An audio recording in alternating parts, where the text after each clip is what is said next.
What is going on, everyone? My name is Andy. Welcome back to another FPL video. In this one, I'm going to go through some of your current drafts and give my opinion on what's good about them, what's bad, and what you might want to think about changing. I'm also going to go through some of the data from those teams to look at current ownership levels for the most popular players. If you enjoyed the video, make sure to give it a like and hit that subscribe button. If you want to get your team rated for free over on the My Team tool on Fantasy Football Hub, links in the description below, and more on that to come later. So let's start with some current ownership data. So I asked for you to send me your teams on Twitter, and I got about 600 replies. And then with the help of Sertab, who I've followed for a long time, he was able to go through and scrape those images and get the total ownership from about 100 of those teams. And obviously we can see the overall ownership on the FPL page, but sometimes it's nice to compare to, I guess you would say, more engaged FPL managers. I think people that follow accounts like mine are probably a bit more engaged with the game than just the general kind of player base. So let's just quickly go through it.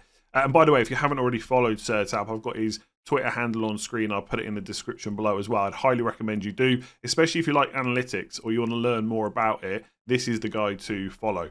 So top 10 ownership in the 100 teams that were looked at and sent to me. Isak, 94% compared to 56% overall ownership. And when I make videos, obviously I've got my biases and preferences towards certain players, but I do try where possible to provide counterpoints and give, positives to other players as well. And with Isak, I've been trying to think of a reason not to go for him, and I can't really think of one. The only thing that springs to mind as a possibility, if you've got, say, Isak and a 5.5 million midfielder, and there's a few options at that price bracket, maybe someone like Odegaard and Fernandes, coupled with a 5.5 João Pedro or Armstrong, might be slightly better. But I don't think then it necessarily is. And I think I'm really just scraping the barrel in terms of trying to find a reason not to go for Isak. The fixtures are good. He's amazing. His minutes are good. He's on penalties. His underlying stats are great. And he's probably too cheap at 8.5 million. Right? Ultimately, prices will dictate a lot of ownership. And the reason that Haaland's not sitting at 70% plus overall ownership is because his price has been put up.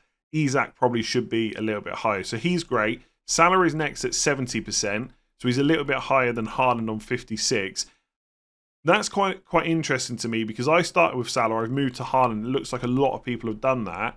But more people are sticking with Salah. And I've got to be honest, when we look through some of the drafts in a minute, I understand why. The extra 2.5 million is nice. You get such a better overall squad. It's just whether or not you can get through game week 2 without having Haaland. I don't think the damage will be so big you can't recover. And Salah could do really well in game week 1 anyway. It is tempting to switch back. I've got to say, the 70% Salah, 65 Eze. It's probably worth also saying that people that reply to my tweets follow me. And, maybe there's a bit of influence. Or I've been really high on Eze. But his overall ownership is 32% anyway. So he is quite highly owned. Vardiol and Trent are the two most popular defenders, both at 55%. And Kunku's on 46%. There was a quote that came out from him after a recent game, I believe it was, that said he's not quite 100% fitness yet.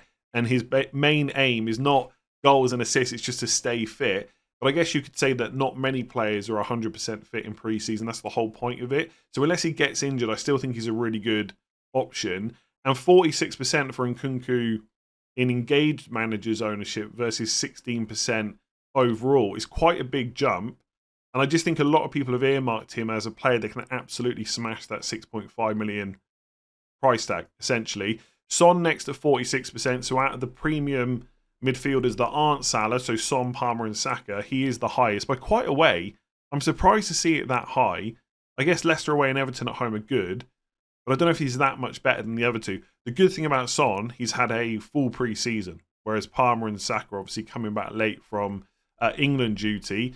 Gordon, 41%, again, another solid option. And then the next defender on the list is Mykolenko, 37%, compared to 11% overall ownership.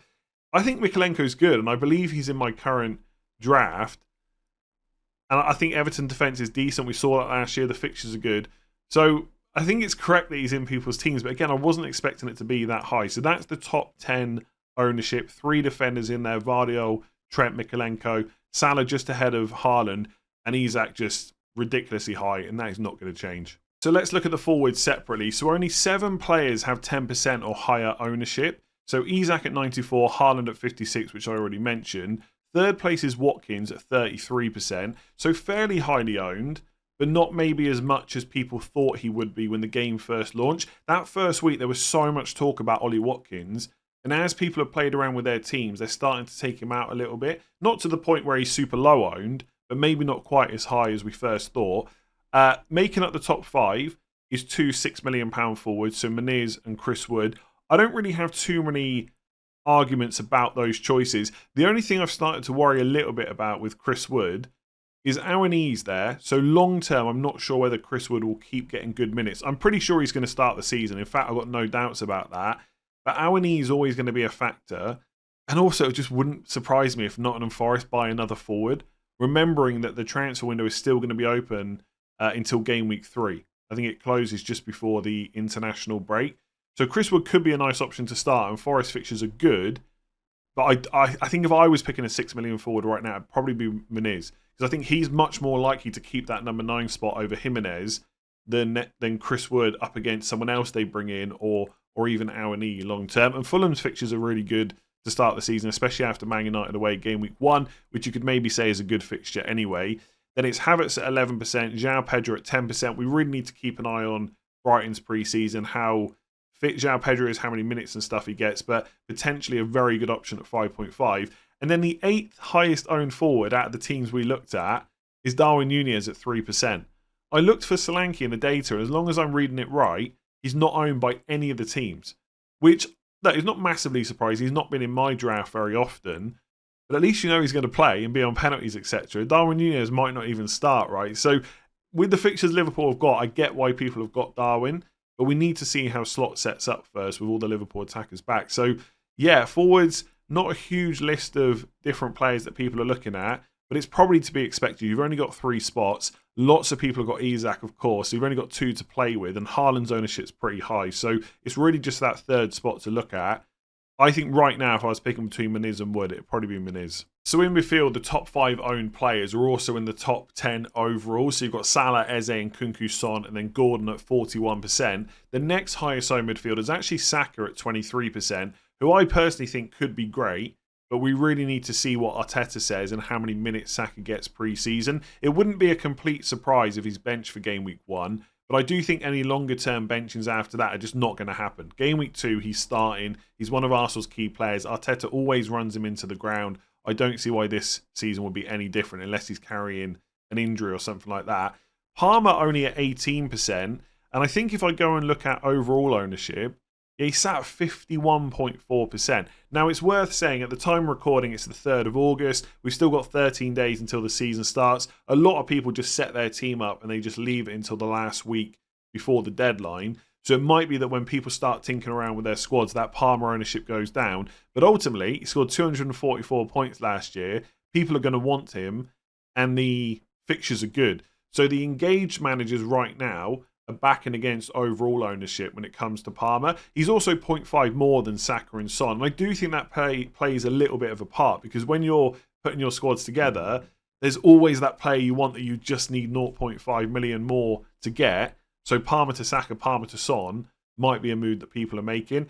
Leon Bailey, after Nkunku, is the second highest owned 6.5 million midfielder at 13%. Rodgers, who's obviously 5 million at Villa, also 13%. Things have gone a bit quiet with him in terms of discussion for FPL, probably because he hasn't scored for Villa recently. I don't know how many games they've had recently. He scored 3 and 2 and obviously got very popular. Even I had him in a draft as well. I'm susceptible to pre-season knee-jerking.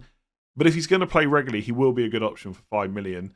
We just need to wait and see whether Villa buy more players, because it is possible that with Champions League and stuff like that, they will want to bolster the squad, and it might be that Rodgers doesn't start every game. He could be good enough where that does happen, but I wouldn't say it's a guarantee. Bailey's minutes are probably a bit more secure. Fernandes at 13%. Szoboszlai at 11% is the 3rd highest owned 6.5 million midfielder, which surprises me a little bit. I get why. Liverpool's fixtures, hoping he plays number 10, closer to goal, more chances for attacking returns. But there is obviously a little bit of uncertainty there about exactly how it will work and how many minutes he gets there. I think it's more likely he plays 10 as first choice than not, but I couldn't say that with confidence right now. Odegaard and Gibbs White both at 8%. Amad Diallo at 5%. Lots of people have asked me about him. I want to see what happens in the Community Shield. I want to see what Rashford's fitness is like. And I want to see how many minutes Garnacho gets. Because if Garnacho starts that Community Shield or comes off the bench, I would expect him to start in game week 1. And then you're hoping that Amad Diallo keeps Rashford out of the team if he's fit. Just doesn't seem like a good long-term play. I get it. He's only 5 million. He could get points off the bench. But personally, I'd rather just go and spend 5 million on Rodgers if it looks likely that he's going to get more minutes instead. Foden 5%, Jota 5%, Martinelli 4%. Maybe, but if Havertz plays number 9, Jesus can play on the left, so can Trossard. I'm not sure about that one. I get it though. Martinelli's only 7 million. Odegaard and Saka are more expensive. And then Garnacho, I just mentioned, at 4%. So I've already mentioned the top 3 owned defenders. You got Vardio and Trent at 55%, and then Mikalenko at 37%. The 4th highest owned defender is Davern at 23%. Now, when the game first launched, I quite liked him as an option. Good goal threat, can play left centre-back or left-back. Bit of a favourite of Eddie Howe's as well. The further we go through pre-season, the more worried I'm getting. Like, Lloyd Kelly can obviously play in those 2 positions as well, but Lewis Hall is getting quite a few minutes, and the reports coming out are that he's playing pretty well during pre-season. But also, I think David Ornstein tweeted that Newcastle are looking at Mark Gay. Now, that transfer might not go through, but if it does, he's definitely starting left centre-back, right? So that's even more competition then for the left-back spot. And if they're looking for a new centre-back, in general, that could just happen at any point. If they don't get Gay, they might go looking at someone else. So I like Davern if he plays, but I think the further through pre-season we get, the more worried I am about his minutes. I'm just not sure they're completely guaranteed, but I still stand by the fact that Eddie Howe loves him, and it wouldn't be a complete surprise if Gay comes in and plays left centre-back and Burns still starts at left-back at the start of the season. I just don't know if it would be worth the risk. Anderson, 18% from Palace. Munoz, 17%. Munoz, a bit like Watkins, was chatted about a lot more when the game first launched. I think a lot of that is just trying to find 0.5 million and people dropping down to the centre-back instead. That's exactly what I did. For what it's worth, I still think Munoz is very attacking if you can afford to spend that 5 million instead. Pedro Porro, 16%, so higher than Van Dijk, same as Saliba, higher than Gabriel, etc. I think I might have it wrong on Porro. I put him as one to avoid because of the clean sheet potential, and I still stand by that, but he's so attacking, and he keeps reminding me of that during pre-season, and I think that might be one of the things I've got wrong. I'm going to do a video this week about stuff I've got wrong. I'm going to ask for your opinions on Twitter, so make sure you're following me there if you're not already. But Porro could be a pretty decent option, especially if you can cover him in those weeks where the clean sheet looks a little bit less likely. But even then, you probably just play him for that potential attacking return. Livramento, 12%. I wouldn't say that's wishful thinking, but you really need Trippier to leave. Trippier's not just going to get benched, I don't think. If he goes, Livramento will be in everyone's teams. Barco, 9%. I'm starting to come around to the idea that there's no reason not to go for him if you've got a 4 million defender slot. Like Harwood Bellis and Fass, etc. are probably more nailed on. In fact, they are more nailed on. But you're not going to play that defender that often. And if Barco keeps his place, that's potentially extremely good value for a Brighton defender. And game weeks 4 and 5 are good fixtures as well. So I'm very tempted to go for him. And then just to reel off the rest, you've got Konza 7%, Van Dijk 5%, Van de Ven 4%, and then Nico Williams, Gabriel, and Gay all at 3%. Gay's ownership will skyrocket if he goes to a different team, I would say.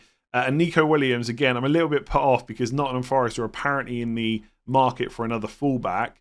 And if they sign a left-back, Anya could move to the right, and Nico Williams' minutes might be under threat. So I did have him in my last draft, but I'm probably going to have to remove him. And let's finish this section off with the goalkeepers. So Miguel is the highest owned at the moment at 23%. That will change, because in the last friendly for Nottingham Forest, it looked pretty much a full-strength team, and it was Sells in goal instead. Ultimately, unless Nuno comes out and tells us who's the number one, I will probably just ignore both of them. But Miguel looks a bit risky.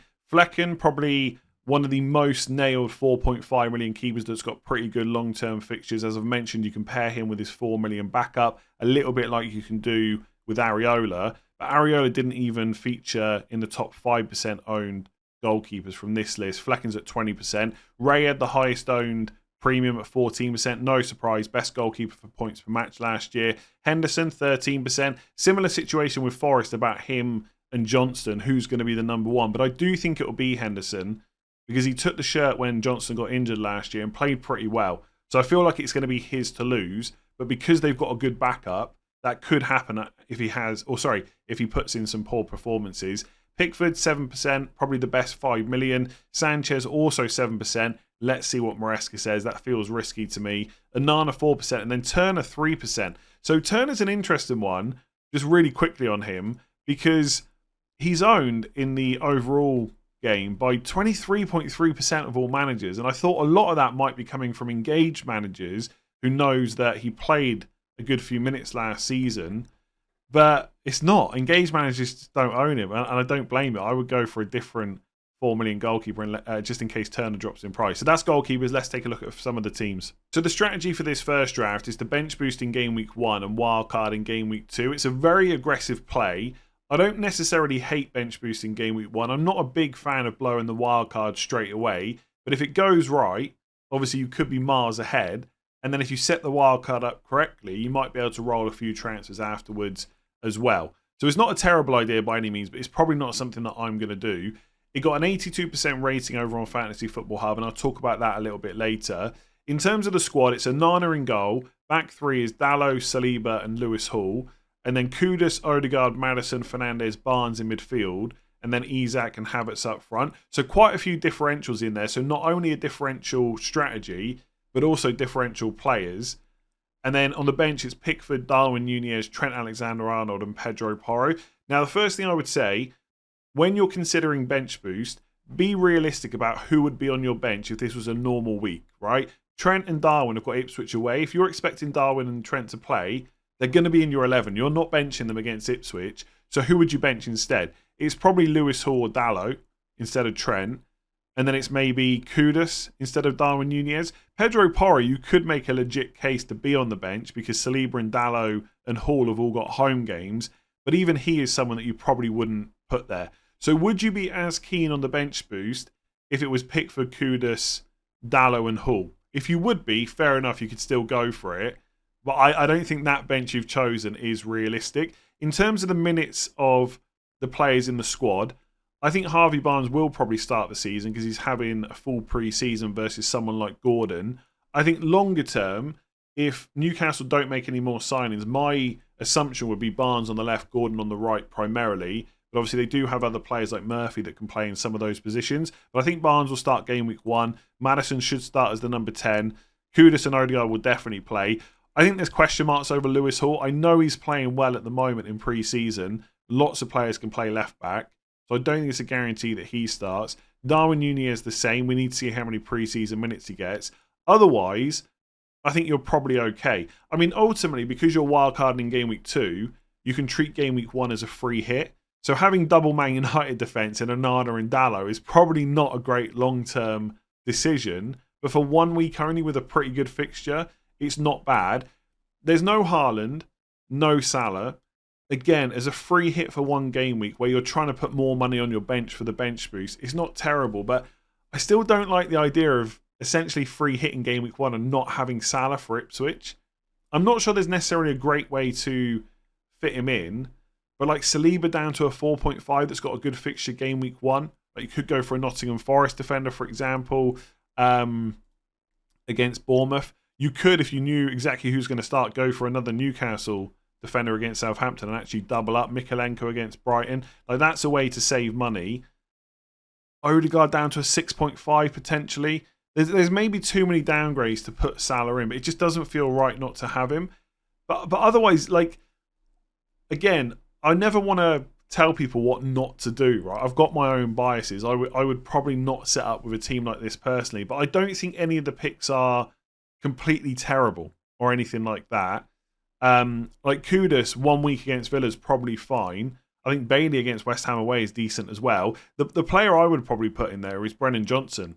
I think that's a massive differential, and they've got a newly promoted team, first game of the season. West Ham, I think they could do really well this year. New manager, they made lots of good signings. They haven't yet got him, but it looks like they're probably going to get Fulkrug up front as well.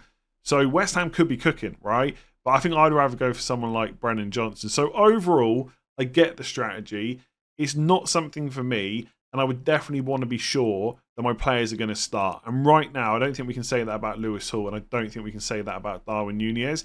Everyone else is probably okay. So just before I look at the second team, I wanted to talk about the My Team tool over on Fantasy Football Hub. If you want to get an idea of how your current draft is looking, you can get it rated for free by clicking the link in the description below. And I'm going to show you how easy it is to do. So right now on screen, I've got my phone and I'm in the Fantasy Football Hub app, which they've had for years. But the cool thing about this season is they've made it so you can import your team from a screenshot. There's no manually inputting every single player. So if I just click on import, go to my photo library, click one of the many drafts I have, and then click done, it should take a matter of seconds to bring my team up, as it has.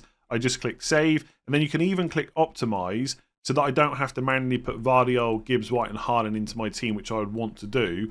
And then you get an idea of how it's going to look for game week 1, what the points predictions are, and what your team rating is as well. So that's all for free. If you then want to start planning future game weeks, making transfers and stuff like that, there's 50% off at the moment. Not only will it unlock that tool, but also all the other ones they have as well. And the nice thing is, right, obviously, Haaland game week 2 against Ipswich is great. You don't need an app to tell you that. But if you're unsure about maybe which player to play in game week 1, you've got 2 good options on the bench, or one needs benching, one doesn't, and you can't split it, you can just look at the points predictions and just make your choice from that. Likewise, if I wanted to get rid of Vardiol, let me just go on to him a second. If I wanted to get rid of Vardiol and I wasn't sure which defender I wanted to bring in, I could ask the app to recommend a transfer. You don't have to go with their recommendation, but it's just another option to give you ideas to think about. So in this case, they've put Gabriel, and if I want to make that transfer, then I can do that. And those transfers will be suggested to you throughout the season as well. So the My Team tool is great. It's really easy to upload your team. And if you do sign up with the 50% off as well, you get all the other tools like Optastats and stuff like that. So if I want to look up what Fernandes did last season, easy as that. All the numbers are at the bottom there. So the app is great. You can get your team rated for free. You can sign up with 50% off. All the links you need, description below. So squad number 2 has gone without Haaland and comes out with a team rating of 89%, which is pretty decent. Just to run through the squad, they've got Sanchez from Chelsea in goal. I've said many times, I think a 4.5 million Chelsea goalkeeper is potentially very good value, but I need Maresca to come out during pre-season and say who his number 1 is. You don't want uncertainty in that spot. For most people, the first time they will even think about changing their goalkeeper is first wildcard. You don't want to spend transfers on that position. So if it still looks uncertain as we get closer to the deadline, I just pick a goalkeeper from a different team. But potentially, Sanchez is very good.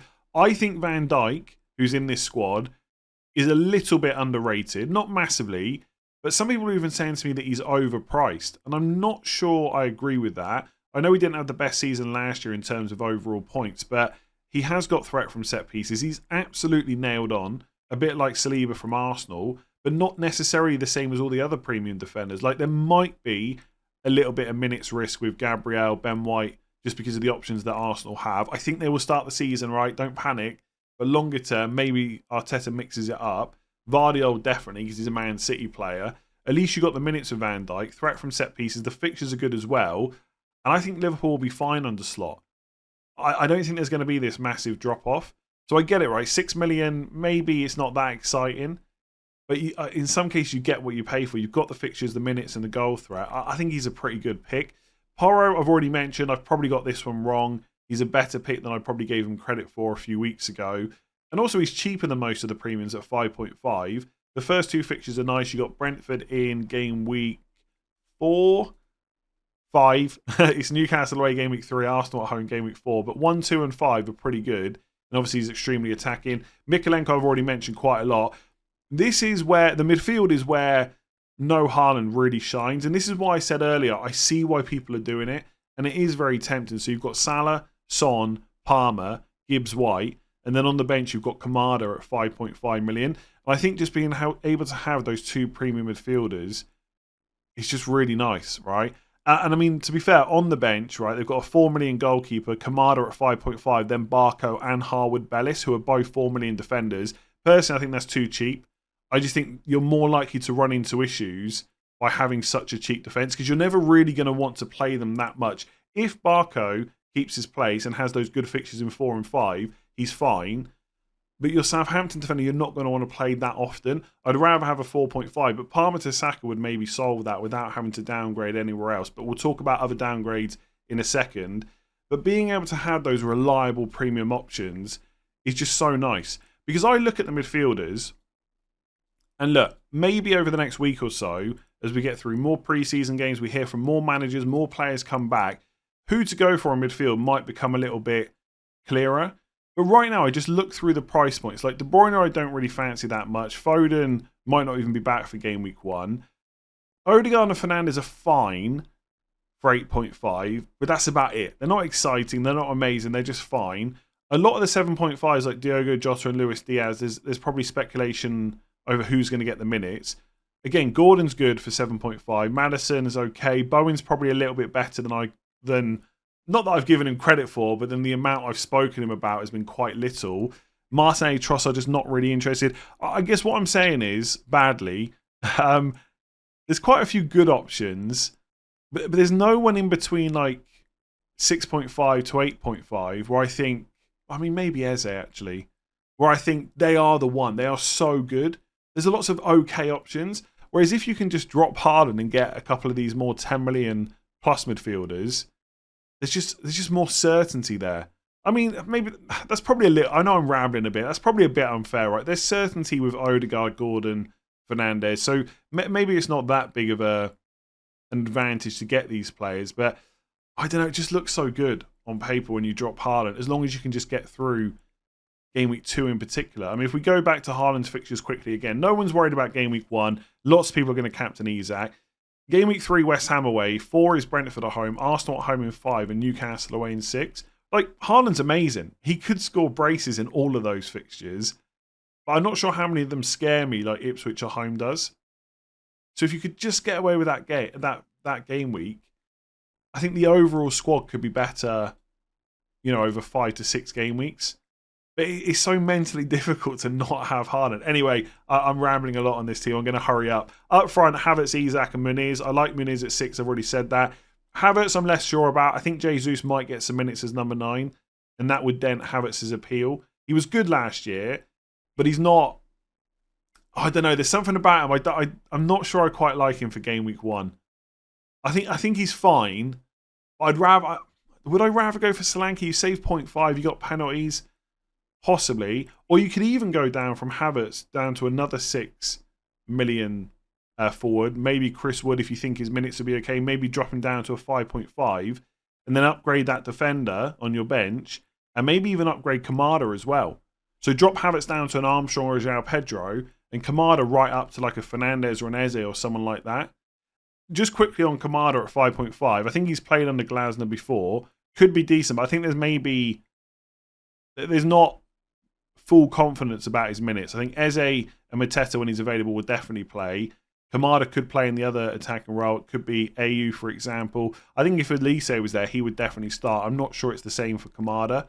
So for 5.5s, maybe like Andreas Pereira or Smith Rowe might be slightly safer, and they've got decent fixtures. But then you'd be doubling on the Fulham attack.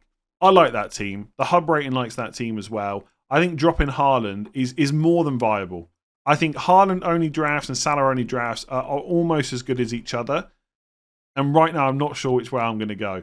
I'm on Haaland, but it wouldn't take much for me to switch to Salah. I just think overall the squad just will look much better. Like, there's certain players in here like Sanchez, Kamada, the 4 million defenders, I'd probably swap.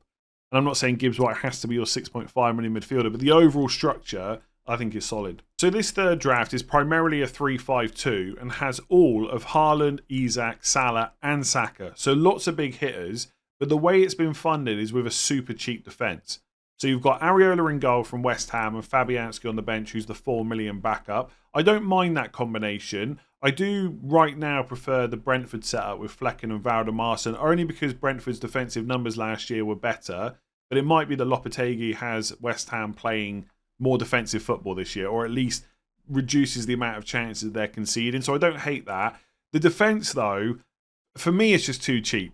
You got Van der Ven, Martinez, and Mikalenko back 3, all 4.5 million. Then on the bench is Herwood, Bellis, and Fass. So 2 4 million defenders, which I already didn't like in the last draft, but at least that one had some premium defenders in the back 3.